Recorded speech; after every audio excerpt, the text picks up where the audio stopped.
umpisahan natin guys.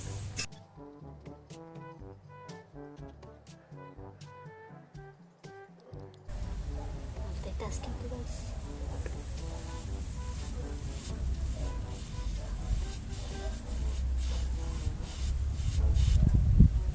Ito kasi yung ano guys, yung misa ko sa kwarto. Para lagyan ng mga gamit ko sa karaoke. Mga laptop ko. Ganun.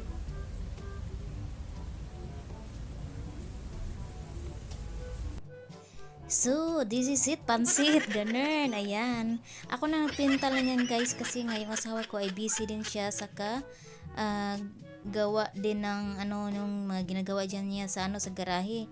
Wala naman akong ginagawa masyado kaya ako lang nagpintal para matapos na siya. So, ayan na nga.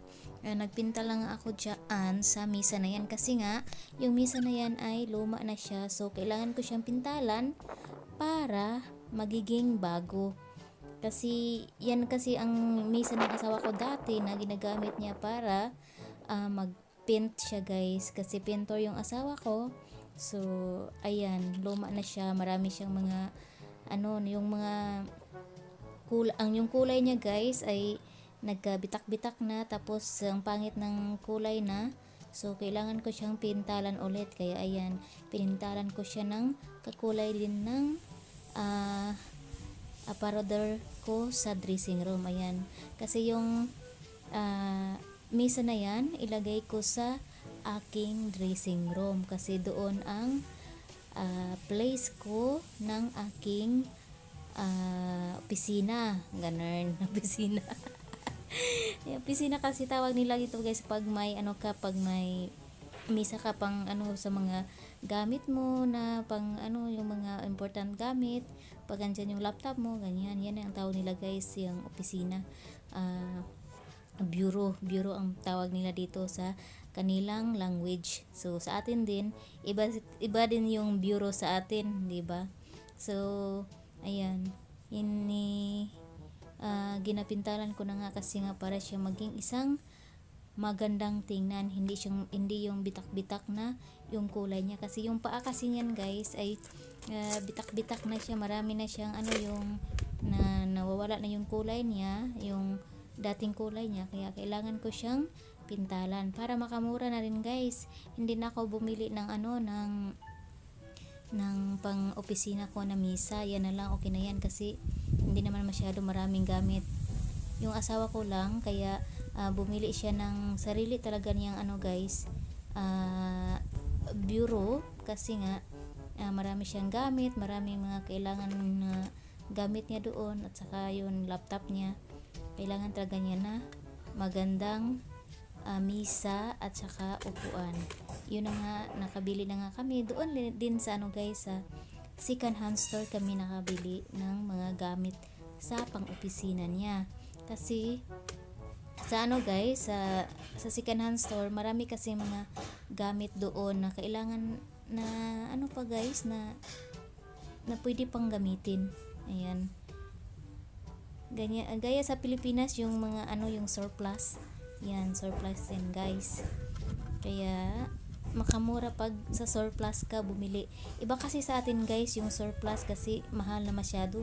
Ang mahal ng surplus sa atin, surplus Japan, surplus Korea, kasi nga mahal din yung bayad pagpa-deliver pag ano ng container papunta sa Pilipinas. Mahal kasi ang cargo guys, kaya pagdating sa Pilipinas mahal din siya, mahal din yung ano yung binta ng mga sealer. Kaya dito sa Belgium makamura ka talaga kasi ang ganyan guys, hindi kasi yan binibinta dito sa mga tao na ano lang. Yung mga tao kasi guys dito, ano kasi gusto ng mga modern. Kaya yung mga tao dito, yung mga gamit na hindi na nila ginagamit, ibigay nila doon sa container park. Container park kasi yung ano guys, yung pangalan dito ng ano, yung second hand store din. Tapos yung container park, sila na yung ano mag segregate tapos ibenta na nila. ibenta nila ng 20 euro, 25 euro, depende sa klase ng furniture, kung may sira or maganda pa siya, depende guys. Kaya makikita mo talaga yung ano doon guys, yung mga furniture na magaganda pa sila, yung hindi na nagagamit, yan, magagamit pa ng ibang tao. Kaya kami, bumibili talaga kami sa ano guys, sa mga second hand store, surplus store, kasi nga mura lang. Ganun pa rin naman guys, pag bumili ng bago, maluluma rin lang naman. Kaya lang sa surplus store, second hand store, mga ano guys, mga matitibay pa kasi yung mga gamit dyan, mga furniture. Kasi yung mga furniture na yan ay mga furniture noong unang panahon, yung mga luluma na mga furniture. Kaya itong furniture namin guys ay sa kapatid ng brother ko yan, sa brother-in-law ko yan. Kaya nga swertihan nga kasi nga lilipat kami at kailangan namin ng mga furniture. So yung anak niya, kailangan niyang i-dispose yung mga gamit. Kailangan kung hindi lang talaga kami naglilipat guys, itong mga gamit dito sa loob ng aming bahay ay ibigay talaga to niya sa container park. Kaya ang container park na doon sila na ang magbinta, ibibinta na talaga nila. Kaya sayang din pag mabigay lang sa container park. Kaya swertihan din kami guys, nga kami ang nakakuha dito kasi nga nakatipid din kami sa bili ng furniture. Kasi mga furniture dito, yung mga bago, mga modern na furniture, ang mahal na kasi guys, yung mga bagong mga modern ngayon. Kaya itong furniture namin guys, mga gamit namin dito ay mga luma na rin, pero maganda pa rin siyang tingnan. Pero yung design, yung style niya, nung unang panahon yung style niya, pero kiring-kira lang, okay lang kasi nga na makatipid din, 'di ba? Kaya yan ang nano namin, nakatipid kami. Kaya yung ibinili namin ng mga furniture ay nagamit namin at nakasave kami ng naming pera, ganun. Ayan. Yan lang talaga guys, basta madiskarte ka lang guys, ay nako, makatipid ka talaga. Kasi ito ang asawa ko guys, madiskarte kasi itong asawa ko, mahilig sa mga sa mga second hand na gamit. Ayan, kaya yung lahat na gamit namin dito, puro talaga yan second hand, puro gamit ng kapatid niyang lalaki nung namatay. Ref, washing machine, dryer, freezer, lahat guys, television, lahat ng mga furniture at saka appliances, kami talaga ang nagmana. Yung asawa ko ang pinamanahan ng mga gamit niya, lahat na pang kitchenwares. Ayan, galing sa maliit papunta sa malaking gamit, kami ang nag-receive galing sa kapatid niyang lalaki. Kasi yung bahay ng kapatid niyang lalaki nung namatay ay ibinta ng anak niya, tapos yung mga gamit sayang naman pag hindi namin kunin. Kaya kami ang nakakuha, kaya ang swerte namin kasi nakatipid kami sa aming mga furniture na kailangan naming sanang bilhin. Kaya lang naka free kami, ganun. Ayan, so ganito lang talaga guys, basta madiskarte ka lang sa buhay ay makatipid ka talaga. Dito kasi sa abroad guys, kailangan mo talagang madiskarte.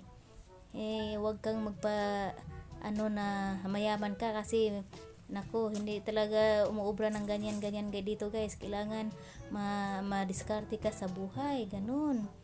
Ayan, kasi gaya lang din sa Pilipinas guys, kailangan talagang madiskarte ka para makakain ka sa 3 beses sa isang araw, ganun.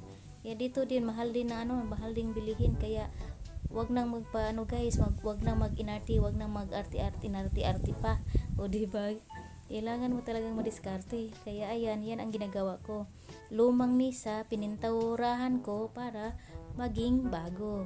Yan ang ginagawa ko guys. Kaya nakatipid kami. Maganda pa naman yung misa naman yan guys, kasi nga matibay pa yung misa na yan. Kaya nakatipid din ang person, ganun. Ayan. So, tipid-tipid din pag may time kasi mahal ang bilihin ngayon. So, magagamit pa naman ang mga gamit na yan. So, gamitin guys para hindi masyadong ma-expensive. Kailangan talagang madiskarte sa buhay. Ganun. Ayan. Busy pa si Inday sa kakapintura niyan guys. Kasi nga, talagang dinoblihan ko yung yung pagpintura niya kasi para maganda siyang tingnan. Ayan. Yung asawa ko kasi pintor siya kaya siya yung nagmix ng ng paint na yan guys. Ayan. Ginawa niyang dark brown ba yan? Ay, hindi ko alam kung anong klaseng kulay yan. Parang dark brown. Dark brown siya guys. Kasi nga, yung furniture dito sa loob ng bahay ay dark brown yung kulay. Para maging kapariho ang kulay niya guys. Ayan. So, patapos na yan guys. Tapos na yan. So, ko lang yan dyan sa labas para sa sunod na araw ay ma-dry na yan guys. The following day. Yan guys, ito na yung result ha. Ito na yung aking misa. Yan. Diyan yung ko guys, yung opisina ko, ganun. Yan, ang bureau, yung tawag nila dito, bureau. Ayan, bureau. Ayan, nandyan yung laptop ko, 2 laptop, ayan. Tapos dyan ako andito naman yung glass na, misa. Kasi ito sana yung patungan namin ng television, kaya lang maliit siya. Mahaba kasi yung television namin, kaya hindi siya nalagay. Yung center table na lang yung pinaglagyan namin ng television. Ito, sa akin na lang to kasi nga hindi yan nagamit doon sa sala. Yan ang pinaglagyan ko ng aking mga gamit-gamit guys. Ayan. Ayan, maganda naman siya guys, yung pagpintal niya. Ayan. Ayan, maganda yung kulay. Ayan, kasi kakulay kasi dito sa aparador. Ganyan guys. Kakulay kasi dito, kaya ayan. Yan ang ginakulay ko sa misa na to. So, ayan. Complete na nga siya. Tsaka, this is my may upuan. Pula lang yung upuan ko, guys. Naghanap kami doon sa second hand store ng ng swivel chair ba yun? Ganun. Yung pang-opisina na chair. Hindi kami nakahanap. Ayan. So, ayun lang guys. Thank you for watching. Ayan. Luma kasi yung guys, itong misa na yan, kaya ginapintalan ko para siyang maging new. Ayan. Ayan, naging new na siya guys. Ayan. Sarap ng pag-upo ko dyan. Ayan. Thank you for watching. Babush!